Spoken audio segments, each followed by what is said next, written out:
ചെയ്യുന്ന മേക്കപ്പ് കൂടാതെ രാവിലെ അവിടെ ചെന്ന ഈ പൊടിക്കാറ്റ് മണൽക്കാറ്റ് അടിച്ചു കഴിഞ്ഞാൽ ഈ പറഞ്ഞ ഒരു ഷോട്ടിന് നമുക്ക് ഒരു സ്ട്രൈറ്റ് ആയിട്ട് ഒരാളുടെ മുഖത്തേക്ക് വർത്താനം പറയാൻ പറ്റില്ല. ഞങ്ങളൊക്കെ സ്പെക്സും ഫുൾ കവർ ചെയ്തിട്ട് ഞങ്ങളൊക്കെ നിൽക്കുന്നത്. ഞങ്ങൾക്ക് തന്നെ പരസ്പരം ആളറിയില്ല. ഇപ്പോൾ എന്തെങ്കിലും ഒരു എഡിയുടെ അടുത്ത് എനിക്ക് ഒരു ഡൗട്ട് ചോദിക്കണമെങ്കിൽ ഞാൻ പോയി ചോദിക്കുന്നത് ചിലപ്പോൾ അവിടുത്തെ ലൈറ്റിൽ ആരെങ്കിലും ആയിരിക്കും. സൗണ്ട് കേൾക്കുമ്പോഴേക്കും മനസ്സിലാവണത് ഇത് ഇന്ന ആളല്ല എന്നുള്ളത്. കാര്യം ഈ ജാക്കറ്റ്സും ഇതെല്ലാം എല്ലാവരുടെയും ബ്ലാക്കും അങ്ങനത്തെ കളറായിരിക്കും. സൗണ്ട് കേട്ടാലേ ആളെ മനസ്സിലാവുള്ളൂ തൊട്ടെടുത്തിരിക്കുന്ന ആളെ. അപ്പോൾ അത്രയും കവറായിട്ട് ഞങ്ങൾ നിൽക്കുന്നത്. ഇതിന് ഓപ്പോസിറ്റ് നിന്നിട്ടാണ് രാജു അഭിനയിക്കുന്നത്. നമുക്കൊരു പൊടി പോലും കണ്ണ് തുറക്കാൻ പറ്റാത്ത അവസ്ഥയിലാണ് അങ്ങനത്തെ ഡയലോഗും അലർച്ചയും ഓട്ടോ ഒക്കെ ഈ കണ്ണൂർ തന്നെ വിടുന്നത്.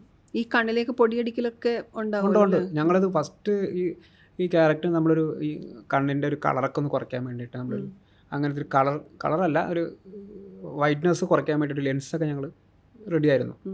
പക്ഷേ ഇവിടെ നമുക്ക് ആ ഡെസേർട്ടിൽ നമുക്ക് നമ്മുടെ സാധാരണ കണ്ണിനെ തുറക്കാൻ പറ്റുന്നില്ല. അപ്പോൾ ലെൻസ് വെച്ച് കഴിഞ്ഞാൽ ലെൻസിലൊക്കെ നമ്മൾ വയ്ക്കുമ്പോൾ തന്നെ അത് ചെറിയ ഡസ്റ്റ് ഉണ്ടെങ്കിൽ തന്നെ നമുക്ക് ഇറിറ്റേഷൻ ആയിരിക്കും. അപ്പോൾ അതങ്ങനെ നമ്മൾ ഒഴിവാക്കിയതാണ്.